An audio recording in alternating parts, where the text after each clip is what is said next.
This is the SoulHolla podcast. Every Sunday, we bring you mystical accounts from forgotten folklore to the fringes of consciousness. Exactly. If you have ever felt there was more to this reality than what you are being told, you've come to the right place. I'm Rachel. And I'm Brenna, and we are your hosts on this weekly journey. Welcome to SoulHolla.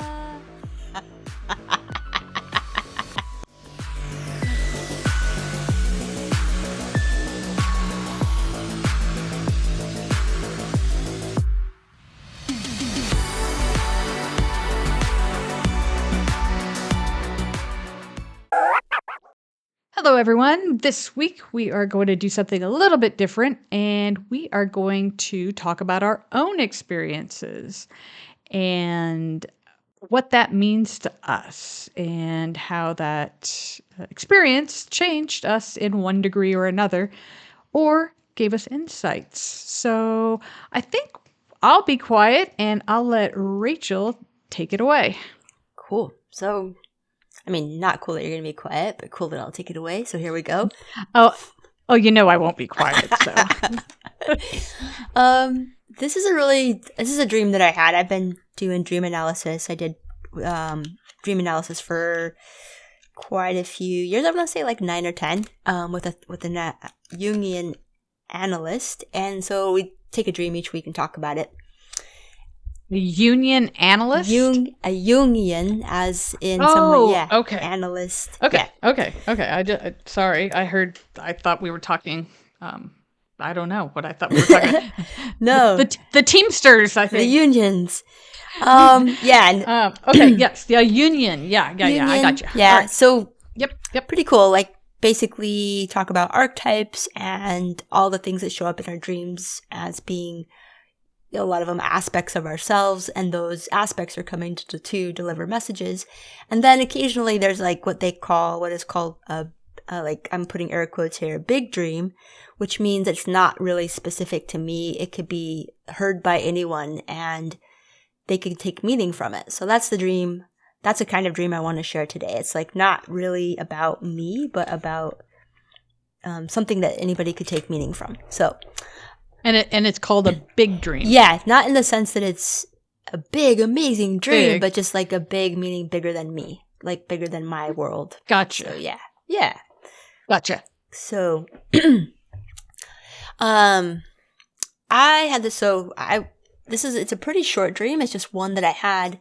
I was not at my house. I was at a relative's house, and her guest bedroom window overlooked, I'm just going to set it up a little bit. Her guest bedroom window overlooked this really nice view of the water. And I woke up one morning and there was a beautiful sunrise. And it was around solstice time in December. And it was a beautiful sunrise, like just the pinks and everything. And I so I was kind of laying there and I looked up and then I wanted to really enjoy it. So I was like, I'm going to kind of just try to stare at this as long as I can because it's so pretty and I just want to enjoy it. And then the next thing I remember is that I was seeing a canoe or a boat out in the water.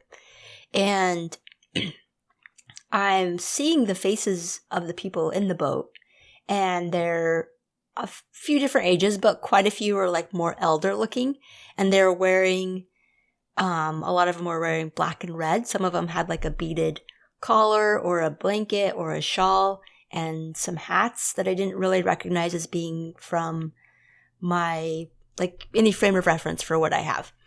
And then as I was looking and just kind of observing, I could feel from them this connection that they had to this land and that they knew they were out of time and place. Like they were going by in their canoe, looking at the land, which my relative's house was on, and I could feel the longing, and they had the land for them was like a person. Like they knew it, like it was an old friend, and they were glad to see it, but they were also really sad. and they didn't completely understand why they weren't on the land. And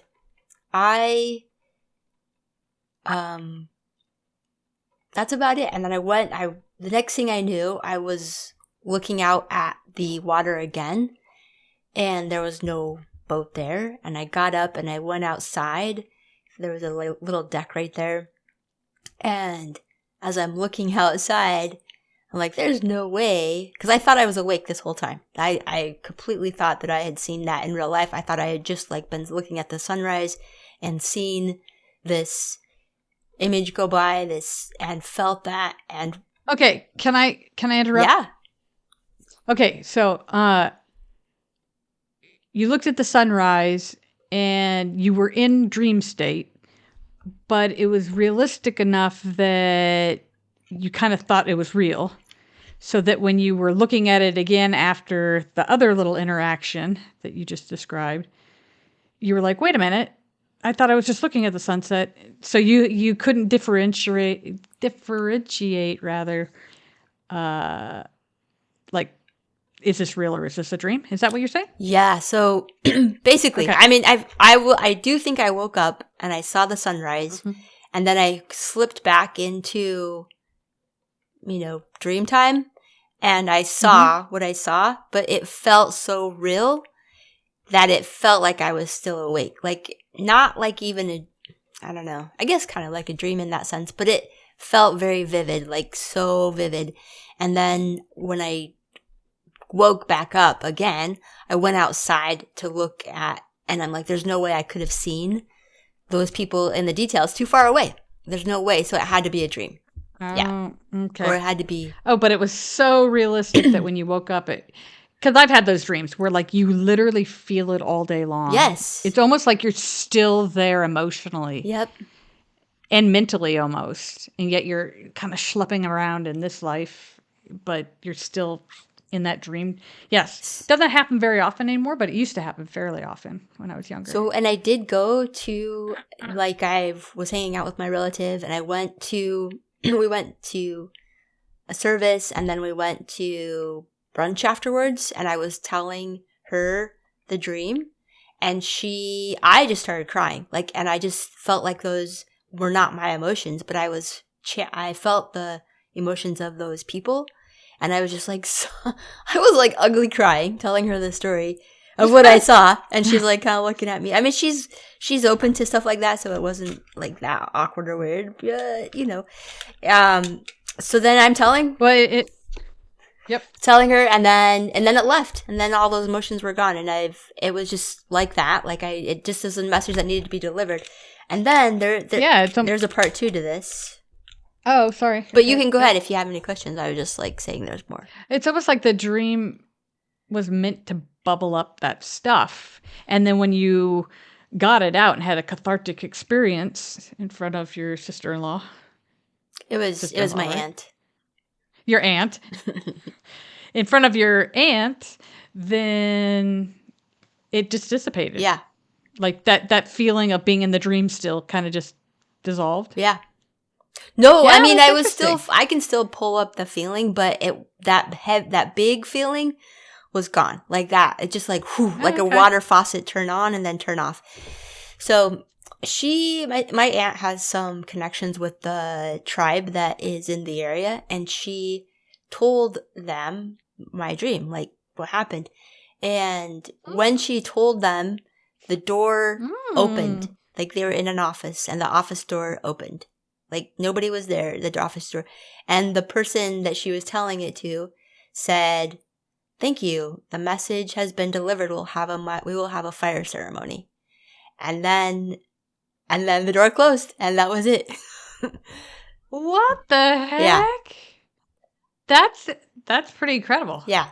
That's like that's awesome, because it seems so Aboriginal too, like indigenous because that's how their dream states are very much just as much a real thing as their waking state. And so you had that whole experience, and it trickled into the waking state and affected other people too. That is so amazing.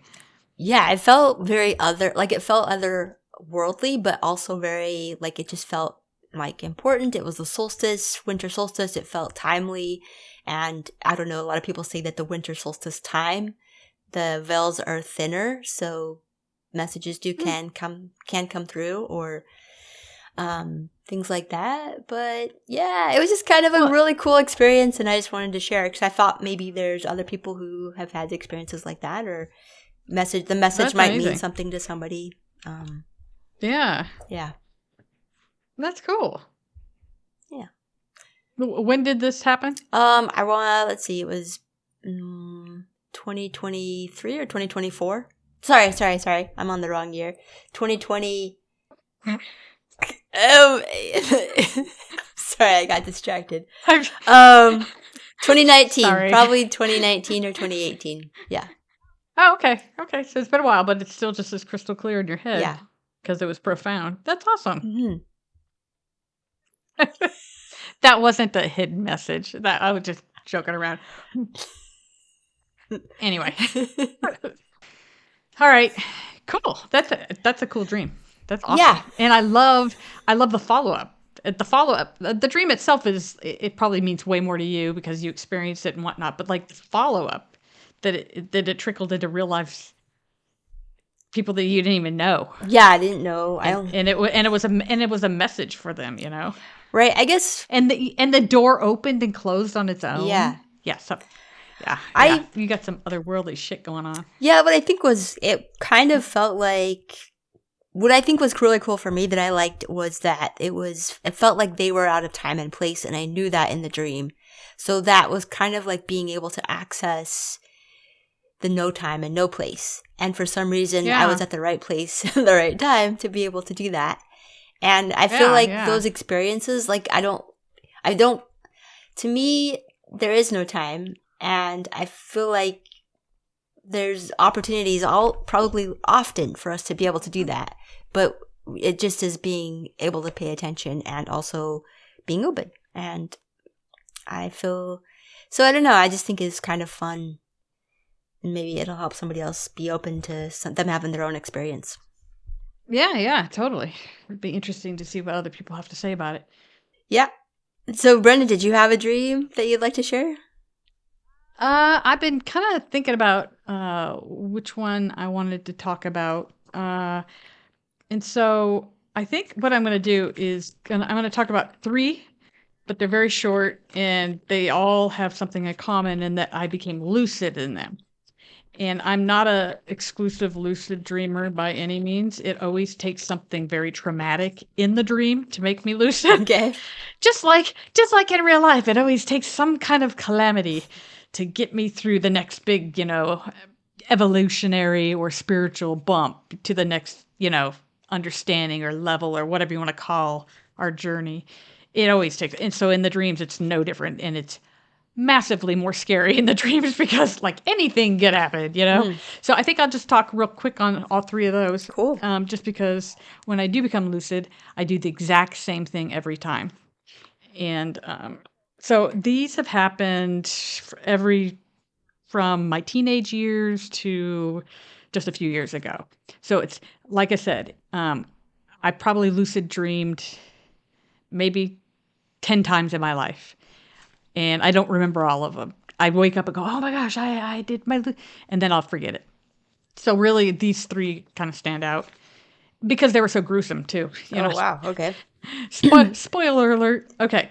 So one that I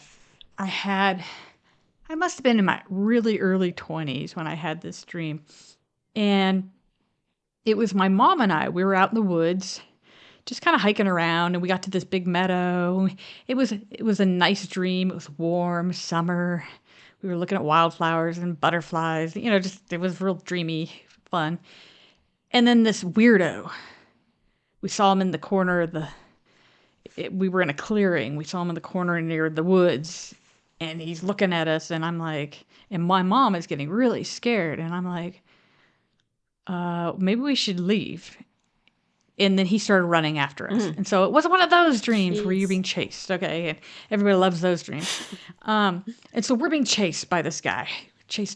And then we get to this more of a clearing. It's like we went into the woods and then we were in a different clearing.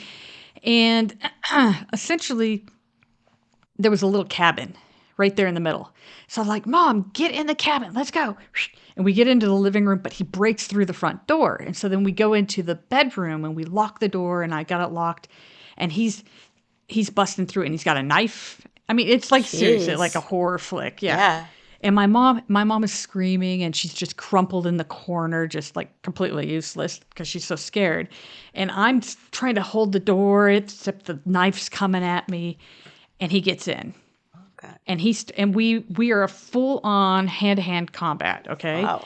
And it's scary. I mean, because I'm living through this and I'm not waking up. Generally, when I get scared in a dream, boop, I wake up. Sometimes when I don't wake up, then I become lucid because I have to do something, you know? Yeah. And so hand-to-hand combat, and somehow, some way, oh, and I forgot to tell you this part, and this happens in every dream. I had a gun. I did. Wow. I had a gun in my pocket. No, but every time I go to fire it, because I've had many gun dreams where I had to pull out a gun to shoot somebody that was trying to kill me, and the gun just falls apart in my hand. Oh, wow. The bullets fall out, or it just falls into 4 different pieces. Same thing happened that day. And I'm like, and I remember thinking, why do my guns always fall apart in the dreams? Why? Why? But anyway, but it was still too stressful, and I hadn't made the connection. Oh, I'm in a dream. I hadn't made that connection yet, even though I made that comment to myself in my head. Like, why do my guns always fall into like disarray? But anyway, so hand-to-hand combat. Somehow I get the upper hand, and I get a hold of the knife, and I stab him in the chest. And I look over at my mom, and she's crumpled in the corner, and he's still very much alive. And so I stab him a whole bunch of times in the abdomen and in the chest. And as I'm doing it, because I feel like I have to do it because he was trying to kill us, I looked up at my mom, and I'm like, oh my gosh, this dream is so gory. I said, Mom, I can literally feel the blade deflecting off the bones inside of his body. I said, this dream is like too much. And then all of a sudden it hit me. I'm in a dream. And I do what I always do in my dreams. I bust through wherever I'm at. I could be underground. I could be in a house. I could be outside. I bust through whatever is in, and I start to fly through the sky. And then I start laughing really loud because it's like the most amazing thing ever. And then I wake back up, and I'm like, dang it, every time. So that was my first, one of my first lucid dreams. Cool. But it took something really gory and horrible, because literally, like, to this day, I can still remember what it felt like. Wow. And I'm like, I don't ever, honest to God, I never want to stab somebody. I hope I'm never in a situation where I have to like fight for my life, because that was gory and was horrible. Wow. But yeah. He came after you with a knife, and your mom. He was trying to kill us. He, for all intents and purposes, there was no doubt he was a psycho, and he was trying to kill us. This other one was equally disturbing, although, it happened a little bit later in life. It was after college. I had 2 roommates in college. I won't say their names, but they remained friends for quite some years later. So this was a few years after college. I still knew these gals, and we're 3 of us. I'm in a dream, and it's the 3 of us, and we're just walking down the street. It's nighttime, and we see this big, huge house, and we just go in. And we go up the stairs, and the further we go up the stairs, the weirder it gets. And then all of a sudden, we open this door, and we kind of pulled in, and the door closes. And then we're not in the house anymore. We're, for all intents and purposes, it looks like we're in hell. Wow. There's like bubbly fire shit stuff, lava. There's people on racks. There's people being skinned alive. There's every imaginable kind of torture you could. And then the things that are torturing these people, and all these people look human, are monstrous. They're like huge monsters, like from the pit of hell, you would think, like, for all intents and purposes, it was creepy as hell. Wow. And it's as far as the eye could see. Jeez. Yeah, and my two friends start freaking out. And I kept looking, and they're freaking out because one of these monsters is grabbing one of my friends, grabbed her arm, and we're all trying to keep her, but he's way stronger because he's huge, and he's pulling her, and he's going to put her up on a rack and torture her to death. Jeez. Yeah, and I kept looking over at my other friend, going, "Why am I not waking up? No, this is too creepy. Why am I not waking up?" And she's freaking out because she's not listening to me anyway, because Yeah. whatever. But then I became lucid because I'm like, why am I not waking up from this dream? So you knew you were in a dream. So suddenly I knew I was in a dream. But instead of busting through the ceiling and flying, I thought, oh my gosh, I have to help my friends. And so I'm like, I'm in a dream. I can do whatever I want. And I walked right up to one of those monsters and I went like this. If you could see my hands, it's sort of like a wizard would like, ah, with their hands out in front of them. I said, and I screamed, sleep. Nice. And this huge monster just woke down on the ground. So then I ran around to like all these monstrous things. And I was like, sleep, sleep, sleep. And I was trying to rescue as many people as I could. Wow. Getting them off the racks and stuff. But after about, I don't know, 20 or so, I mean, it's as far as the eye could see. I mean, I don't know how many thousands of people were there, but I got kind of bored. I was like, well, okay, this has been fun. And then I bust through the roof. Okay. And go flying. So I'm like, I can't save everybody. And it's a dream. So, Yeah. so then, so I did my flying thing and I woke up laughing. So that also was very interesting. So you were able to command the beings I was in your able dream. to put them to sleep. Like tell them what to do. Yeah, that's pretty powerful. Yeah. Mm-hmm. Yeah, no, I felt like, I was like, whoa, yeah. I was like, I wish I had these powers like when I'm awake, Yeah, right?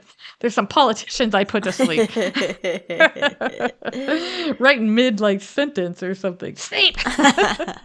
Down they go into a nappy nap. Yeah. And the last one is my butterfly one, which I think you have heard before. Remind me. It's been a minute. It was before I started my hypnosis business way back when, and I had this dream, and I was in this office setting, and I worked at the office, and I'm looking around at everybody's cubicles and everything, and I'm like, oh my God, is this all there is to life? And I was just like dying, like, ugh. And then I looked down at my arm, and there was like a little cutout in my arm, like a little window, if you will.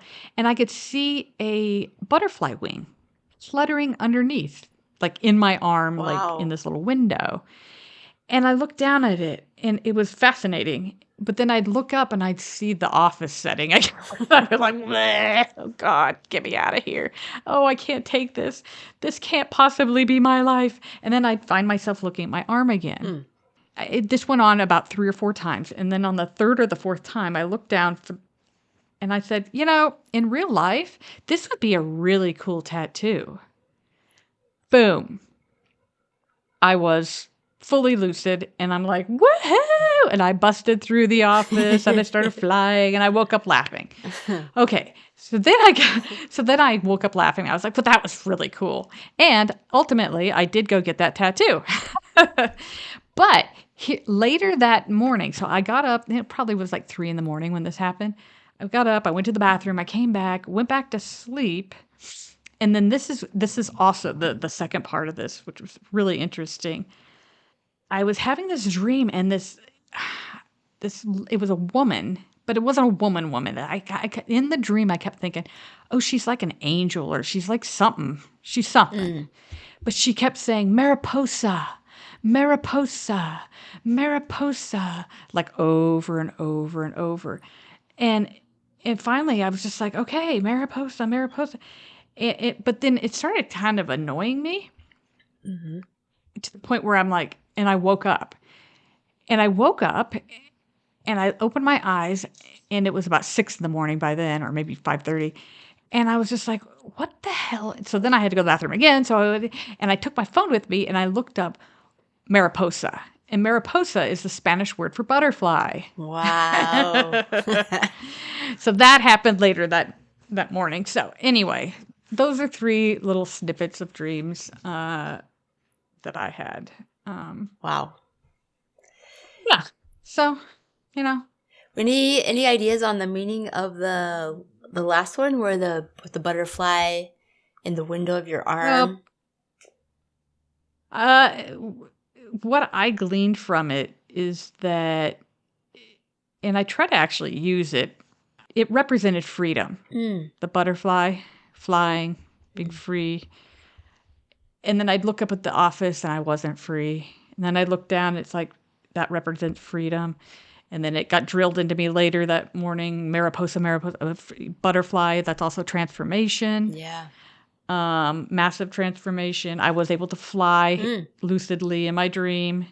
Yeah. That's a transformation of being able to like break out of a dream state and into a vivid or a lucid dream state. So that's what I got from that. And a few times, like when I'm like kind of like, yeah, it's usually during a job, when I'm at work going, good Lord, is this all there is? I can't believe I'm working again. I'll look down at my tattoo and I'll remember all of it. And sometimes I can get myself into a really good headspace by just remembering like, oh yeah, no, this represents freedom. I can look out and hem and haw I want, but really freedom comes from within. And that's where transformation comes from and everything else. And so it's a nice little reminder. Yeah. And it's a nice little tattoo. Yeah. Yeah, I've seen it. It's a pretty tattoo. Yeah. That's cool. I mean, you think about it, the butterfly comes out of a cage, so to speak, Yeah. and Yeah. if the office represents a cage of sorts, there's a parallel there. Most definitely. Yes, absolutely. Yeah. Yeah, and busting out. Yep. And going from one state, like a worm state, to something that can take off and fly, way up in the air, and it's not bound to gravity anymore. Not in its strictest sense. It can glide through the air and stuff like that. So which is ultimately what I also did, Yeah, you took off. Yeah. So yeah. So it was good stuff. Very cool. Wow, you had a lot of conflict, a lot of conflict resolution in your dreams, of one way or another. Yeah. Wow. Yep. Well, cool.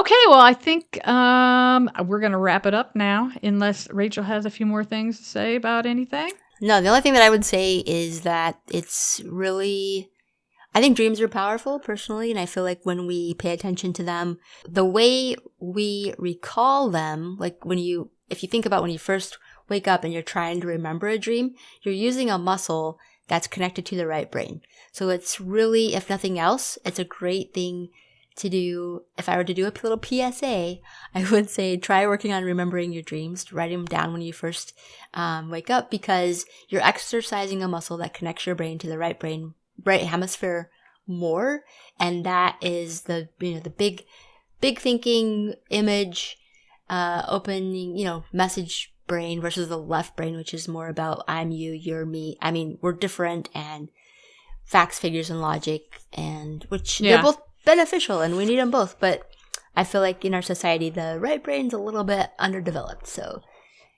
yeah, and in the law of one, the raw folks say that if you get in the habit of recording your dreams, you'll get better and better at it, and you'll remember them more and more, and they will become more and more profound, because at that point, like, you've opened yourself up to use that as a tool.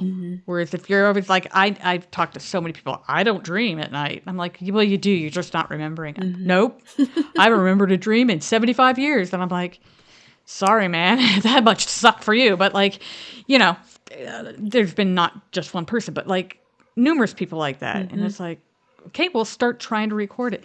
I just want to throw out, I'm really kind of lazy about recording my dreams. And so I have a little tape recorder, a little tiny little recorder, little digital thing. It's tiny, and it's like they're very inexpensive now. get them on Amazon for under $20. And you just push play or record rather, and blah, blah, blah, your dream, or 2 or 3. Usually if I do that, I will remember like 2 or 3 dreams that night. Mm-hmm. And I'll be able to like just lay it out. Nice. Because I don't, first thing in the morning, I'm not going to sit there and write it all out. That's just me though. So that's another way to record your dreams. Yeah. Or even if you just sketch like 3 lines, that you'll prompt you later. You can often recall from that. But yeah, you don't have to. Yeah. Cool. All right. Yeah. Well, awesome, Brenna. Thanks for sharing yours. I liked hearing them. Yeah, and yours was freaking amazing. Especially the follow-up story with the door that opens and closes, and then they are like, the message has been received. And I mean, that's amazing. It was pretty wild. Yeah. Yeah, that's pretty freaking cool. So, right on. Well, thanks, and we'll catch everyone next time. Yeah, we'll catch you next week. Alrighty, everybody. Take care. Okay, yeah, and thanks, everyone, and until next time. Bye-bye.